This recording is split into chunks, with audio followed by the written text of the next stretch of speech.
ਇਹ ਗੱਲ ਸੁਣकर ਕਲਯੁਗ ਡਰ ਗਿਆ ਤੇ ਹੱਥ ਜੋੜ ਕਰ ਸ੍ਰੀ ਗੁਰੂ ਨਾਨਕ ਦੇਵ ਜੀ ਦੀ ਚਰਨੀ ਆ ਪਿਆ। ਜੀ ਕਾ ਖਾਲਸਾ, ਵਾਹਿਗੁਰੂ ਜੀ ਕੀ ਫਤਿਹ। ਪਰਮ ਸਤਿਕਾਰਯੋਗ ਸਾਧ ਸੰਗਤ ਜੀ, ਆਪਾਂ ਕਲਯੁਗ ਦੇ ਲੱਛਣ ਜਾਂ ਕਲਯੁਗ ਦੇ ਵਿੱਚ ਜੋ ਹੋਣਾ ਵਾ ਉਹ ਸੰਗਤ ਨੂੰ ਦੱਸਣਾ ਚਾਹੁੰਦੇ ਹਾਂ, ਕਿਉਂਕਿ ਨਸ਼ਿਆਂ ਨੇ ਬਰਬਾਦੀ ਬਹੁਤ ਕੀਤੀ ਸੰਗਤ ਦੁਨੀਆ ਦੀ। ਤੇ ਸਾਖੀ ਸੁਣ ਕੇ ਕਈਆਂ ਦੇ ਮਨ ਵਿੱਚ ਇਹ ਗੱਲ ਦਾ ਹੋ ਸਕਦਾ ਵਿਸ਼ਵਾਸ ਹੋਵੇ, ਗੁਰੂ ਮਹਾਰਾਜ ਕਿਰਪਾ ਕਰਨ ਤੇ ਨਸ਼ੇ ਛੱਡ ਕੇ ਤੇ ਗੁਰਮਤਿ ਨਾਲ ਜੁੜਨ। ਅੱਗੇ ਸਾਖੀ ਕਲਯੁਗ ਨਾਲ ਹੋਈ ਤਾਂ ਫਿਰ ਭਾਈ ਬਾਲਾ ਜੀ ਕਹੇ ਕਿ ਹੈ ਸ੍ਰੀ ਗੁਰੂ ਅੰਗਦ ਜੀ, ਇੱਕ ਸਮੇਂ ਸ੍ਰੀ ਗੁਰੂ ਨਾਨਕ ਦੇਵ ਜੀ ਜਾਂਦੇ ਜਾਂਦੇ ਸਤਿਬੰਧ ਪਰਮੇਸ਼ਰ ਦੀ ਧਰਤੀ ਮੈਂ ਸੁੰਦਰਸ਼ਾਲਾ ਦੇਖਦੇ ਦੇਖਦੇ ਇੱਕ ਕੂਟ ਮੈਂ ਜਾਏ ਨਿਕਲੇ।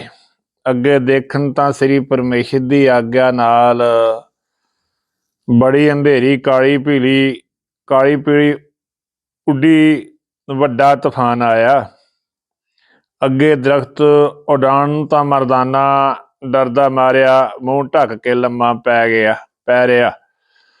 ਬਹੁਤ ਭੈਮਨ ਹੋਏ ਕਰ ਲੱਗਾ ਕਹਿਣ, ਗੁਰੂ ਜੀ ਅਸੀਂ ਵੱਡੀ ਉਜਾੜ ਵਿੱਚ ਆਏ ਪਏ ਹਾਂ। ਤਾਂ ਗੁਰੂ ਜੀ ਕਹਾ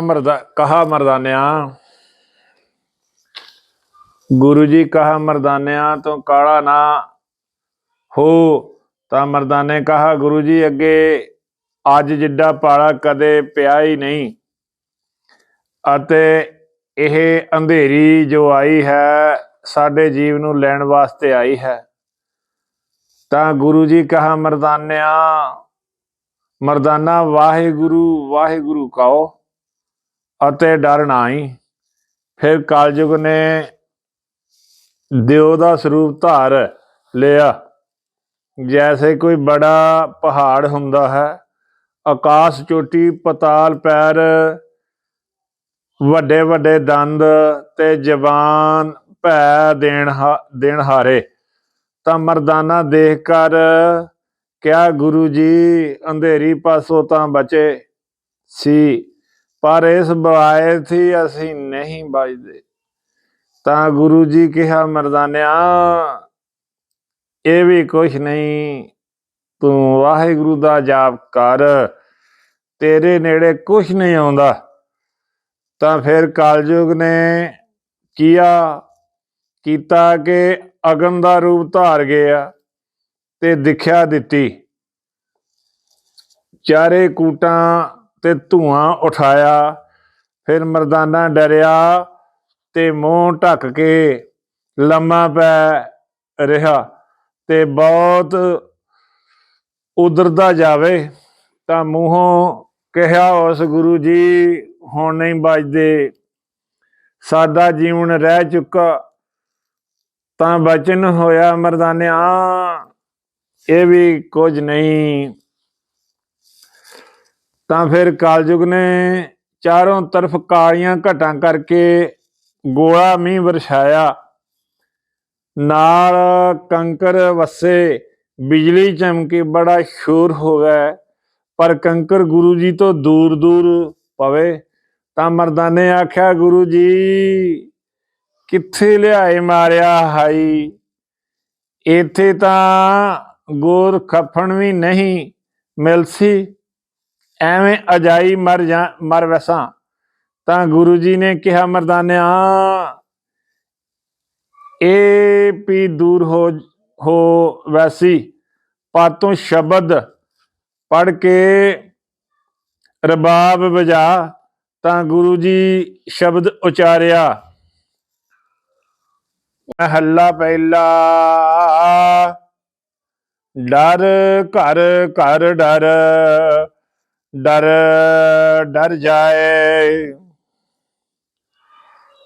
ਸੋ ਡਰ ਕੇਹਾ ਜਿਤ, ਡਰ ਡਰ ਭਾਏ, ਤੁਧ ਬਿਨ ਦੂਜਾ ਨਾਹੀ ਜਾਏ, ਜੋ ਕੁਛ ਵਰਤੇ ਸਭ ਤੇਰੀ ਰਜਾਏ। ਰਹਾਉ ਡਰੀਏ ਜੇ ਡਰ ਹੋਵੇ ਹੋਰ,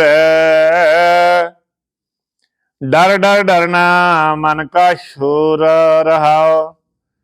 ਨਾ ਜਿਉ ਮਰੇ न डूबे तेरे, जिन कुछ किया सो कुछ करे। हुक्मे आवे हुक्मे जाए, आगे पाछे हुक्म समाए।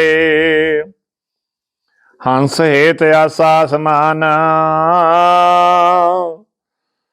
तिस विच डुबा बहु बहुत से सान। ਭਉ ਖਾਣਾ ਪੀਣਾ ਆਧਾਰ, ਵਿਣ ਖਾਦੇ ਮਰ ਹੋਏ ਗਵਾਰ। ਜਿਸ ਦਾ ਕੋਈ कोई सब को तेरा तो सबना का सोए। जाके जी जंत तन माल, नानक आखण बिखम विचार। ਤਿਸ ਦਾ ਪਰਮਾਰਥ ਗੁਰੂ ਜੀ ਕਹਿੰਦੇ ਹਨ, ਗੁਰਮੁਖਾਂ ਦਾ ਡਰ ਘਰ ਵਿੱਚ ਹੈ, ਤੇ ਜਿਹੜੇ ਮਨਮੁਖ ਪਰਮੇਸ਼ਰ થી ਨਹੀਂ ਡਰਦੇ, ਤੈ ਜੀਆਂ ਨੂੰ ਦੁੱਖ ਦਿੰਦੇ ਹਨ। ਉਹਨਾਂ ਦਾ ਜਮ ਦਾ ਡਰ ਹੁੰਦਾ ਹੈ। ਗੁਰਮੁਖ ਇਹ ਆਖਦੇ ਹਨ ਕਿ ਜੋ ਵਾਹਿਗੁਰੂ ਦੀ ਰਜ਼ਾ ਚੋਂ ਬਿਨਾਂ ਜਵਾਲਣ ਵਾਲਾ ਤੇ ਮਾਰਨ ਵਾਲਾ ਹੋਰ ਕੋਈ ਨਹੀਂ, ਉਸਦੇ ਹੁਕਮ ਵਿੱਚ ਹੀ ਆਉਂਦਾ ਹੈ ਤੇ ਹੁਕਮ ਵਿੱਚ ਹੀ ਜਾਉਂਦਾ ਹੈ। ਅਤੇ ਜਿਹੜੇ ਜੀ ਨੂੰ ਮਾਰ ਕੇ ਖਾਂਦੇ ਹਨ, ਤਿੰਨਾਂ ਦੀ ਭੁੱਖ ਸਗੋਂ ਵੱਧ ਜਾਂਦੀ ਹੈ। ਜੈਸੇ ਅਗਨ ਵਿੱਚ ਈਂਧਨ ਪਾਈਏ, ਅਗਨ ਵੱਧ ਜਾਂਦੀ ਹੈ। ਜਿਹੜੇ ਵਾਹਿਗੁਰੂ ਦਾ ਭਉ ਕਰਦੇ ਹਨ, ਸੋਈ ਤ੍ਰਿਪਤ ਹੁੰਦੇ ਹਨ। ਕੋਈ ਕਿਸੇ ਦਾ ਆਸਰਾ ਤੱਕਦਾ ਹੈ, ਕੋਈ ਕਿਸੇ ਦਾ ਭਰੋਸਾ ਕਰਦਾ ਹੈ। ਸੰਤਾਂ ਨੂੰ ਉਸ ਇੱਕ ਪਰਮੇਸ਼ਰ ਦਾ ਆਸਰਾ ਹੈ, ਜਿਸ ਨੇ ਸਭ ਜੀ ਜੰਤ ਚਾਰ ਪਦਾਰਥ ਦੀ ਸ੍ਰਿਸ਼ਟੀ ਬਣਾਈ ਹੈ, ਸੋਈ ਸੰਤਾਂ ਦਾ ਰਾਖਾ ਹੈ। ਤੇ ਗੁਰੂ ਨਾਨਕ ਜੀ ਕਹਿੰਦੇ ਹਨ, ਜੇ ਤੂੰ ਪਰਮੇਸ਼ਰ ਦਾ ਭਉ ਰੱਖੇਗਾ ਤੇ ਮਨੁੱਖਾਂ ਨੂੰ ਦੁੱਖ ਨਾ ਦਵੇਂਗਾ ਅਤੇ ਨਾਮ ਜਪੇਗਾ, ਤਦ ਤੇਰਾ ਉਧਾਰ ਹੋਵੇਗਾ। ਸੁਣ ਮਰਦਾਨਿਆ, ਤੂੰ ਵਾਹਿਗੁਰੂ ਵਾਹਿਗੁਰੂ ਆਖਦਾ ਰਹੋ। ਵਾਹਿਗੁਰੂ ਨਾਮ ਅਬਨਾਸੀ ਪੁਰਖ ਦਾ, ਉਸ ਨੂੰ ਕਾਲ ਵੀ ਪੋ ਨਹੀਂ ਸਕਦਾ। ਇਹ ਵਾਰਤਾ ਕਲਯੁਗ ਨੇ ਸੁਣ ਕੇ ਮਨੁੱਖ ਦਾ ਰੂਪ ਧਾਰਿਆ ਅਤੇ ਗੁਰੂ ਜੀ ਨੂੰ ਆਏ ਮਿਲਿਆ, ਪਰ ਹੱਥ ਵਿੱਚ ਅੱਗ ਤੇ ਮੂੰਹ ਵਿੱਚ ਮਾਸ ਹੈ ਅਤੇ ਸਾਰੀ ਦੇਹ ਕੱਚ ਦੀ ਹੈ। ਤਾਂ ਗੁਰੂ ਨਾਨਕ ਜੀ ਕਿਹਾ, ਮਰਦਾਨਿਆ ਉੱਠ ਅਤੇ ਮੂੰਹ ਉਘਾੜ ਅਤੇ ਰਬਾਬ ਵਜਾਓ।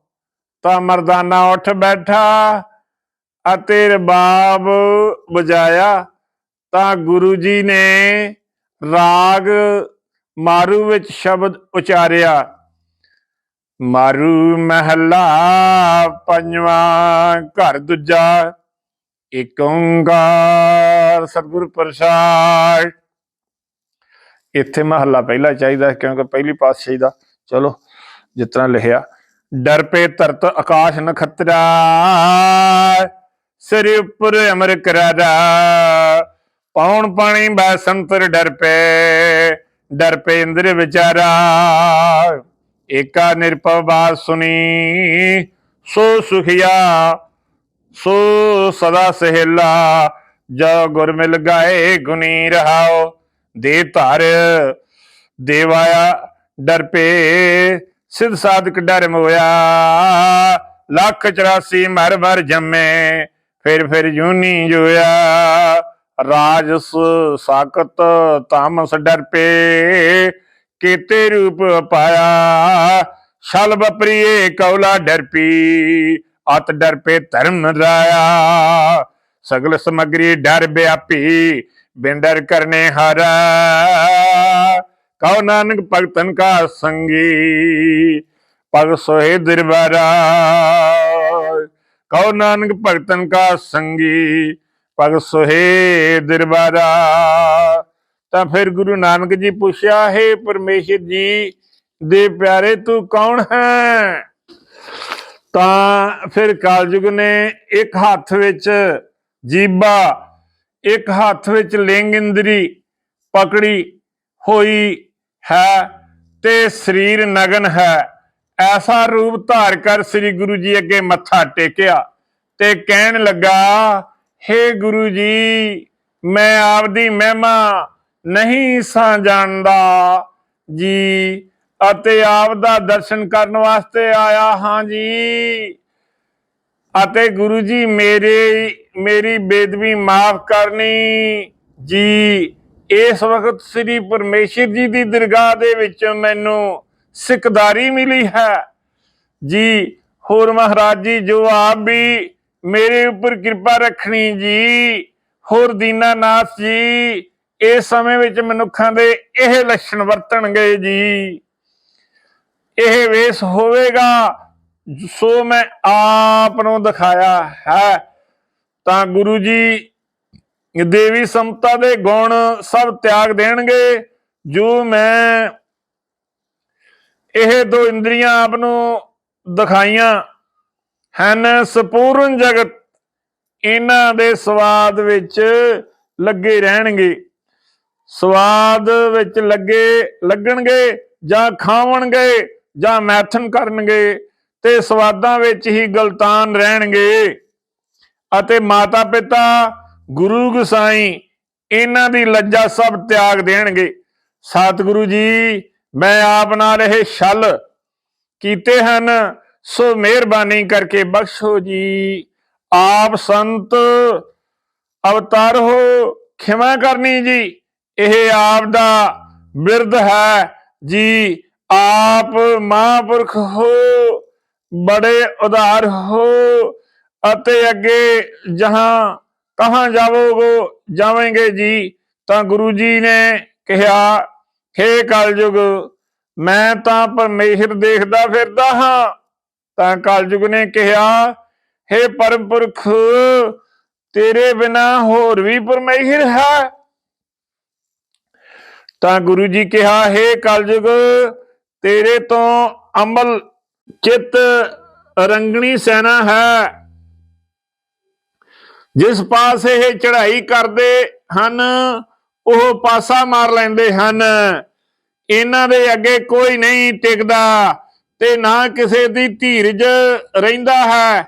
ਇਹਨਾਂ ਵੱਡੇ ਵੱਡੇ ਕੋਟ ਗੜ ਚੜ ਕਰ ਮਾਰ ਲੀਤੇ ਹਨ, ਅਤੇ ਦੱਬ ਜੋ ਮੇਰਾ ਯੋਧਾ ਹੈ, ਉਸਨੇ ਦਿਗ ਬ੍ਰਿਜ ਕੀਤੀ ਹੈ। ਇਹ ਮੇਰੀ ਸਿਕਦਾਰੀ ਹੈ। ਅਤੇ ਜੋ ਇਸ ਸਮੇਂ ਦੇ ਸਤਪੁਰਖ ਹਨ, ਪਾਪ ਕਰਮ ਕਰਨਗੇ, ਅਤੇ ਗੁਰੂ ਜਿਹੜੇ ਹੋਣਗੇ, ਲੋਕਾਂ ਦੇ ਘਰ ਸਿੱਖਿਆ ਦੇਣ ਜਾਣਗੇ, ਤੇ ਸ਼ਾਸਤਰ ਵੇਦ ਨੂੰ ਕੋਈ ਨਾ ਮੰਨੇਗਾ। ਆਪਣੀ ਆਪਣੀ ਪੂਜਾ ਕਰਾਉਣਗੇ। ਜੋ ਕਾਜੀ ਹੋਣਗੇ, ਸੋ ਤਸਬੀਹਾਂ ਫੇਰਨਗੇ, ਖੁਦਾਏ ਕਹਿਣਗੇ, ਅਤੇ ਵੱਡੀਆਂ ਲੈ ਕੇ ਹੱਕ ਪਰਾਇਆ ਗਵਾਏ ਦੇਵਣਗੇ।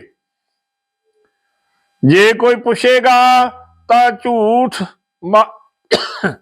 ਮਸਾਲਾ ਪੜ ਸੁਣਾਵਣਗੇ, ਝੂਠ ਮਸੁੱਲਾ ਪੜ ਸੁਣਾਵਣਗੇ। ਗਲੀ ਘਰ ਪੂਜਾ ਕਰ ਦੇਣਗੇ, ਔਰ ਲੋਕ ਤੁਰਕਾਂ ਦੇ ਮੰਤਰ ਸੁਣਨਗੇ।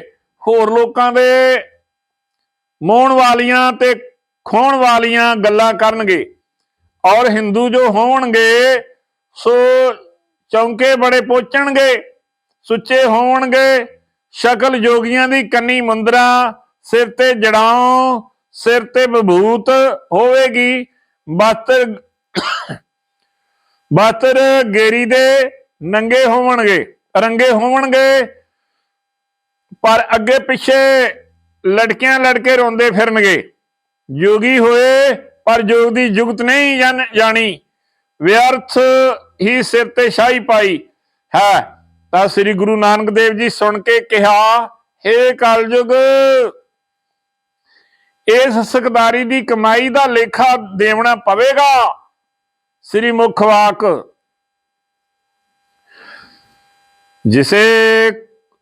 ਜਿਸੇ ਸਿਕਦਾਰੀ ਤਿਸੇ ਖਵਾਰੀ, ਚਾਕਰ ਕਹੇ ਡਰਨਾ।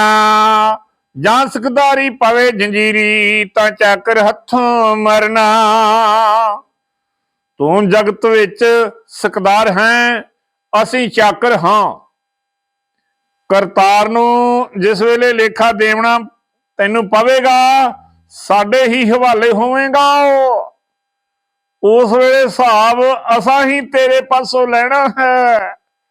ਇਹ ਗੱਲ ਸੁਣ ਕਰ ਕਲਯੁਗ ਡਰ ਗਿਆ ਤੇ ਹੱਥ ਜੋੜ ਕਰ ਸ੍ਰੀ ਗੁਰੂ ਨਾਨਕ ਦੇਵ ਜੀ ਦੀ ਚਰਨੀ ਆ ਪਿਆ ਤੇ ਕਹਿਣ ਲੱਗਾ, ਗੁਰੂ ਜੀ ਮੇਰੀ ਇੱਕ ਅਰਦਾਸ ਹੈ। ਤਾਂ ਗੁਰੂ ਜੀ ਕਿਹਾ, ਕਹੋ ਭਾਈ, ਤੂੰ ਕਿਆ ਕਹਿੰਦਾ ਹੈ? ਤਾਂ ਕਲਯੁਗ ਨੇ ਕਿਹਾ, ਹੇ ਮਹਾਂਪੁਰਖੋ, ਪੁਰਖ ਜੀ, ਆਪ ਦੀ ਸ਼ਰਨ ਤਦ ਆਇਆ ਹਾਂ ਜੀ, ਜੋ ਆਪ ਕਰਤੇ ਪੁਰਖ ਦੇ ਖਾਸ ਵਜ਼ੀਰ ਹੋ, ਤੇ ਮੈਂ ਤਾਂ ਆਪ ਦੇ ਵਸ ਪਾਉਣਾ ਹੈ ਜੀ। ਤੁਸਾਂ ਉਸ ਵਕਤ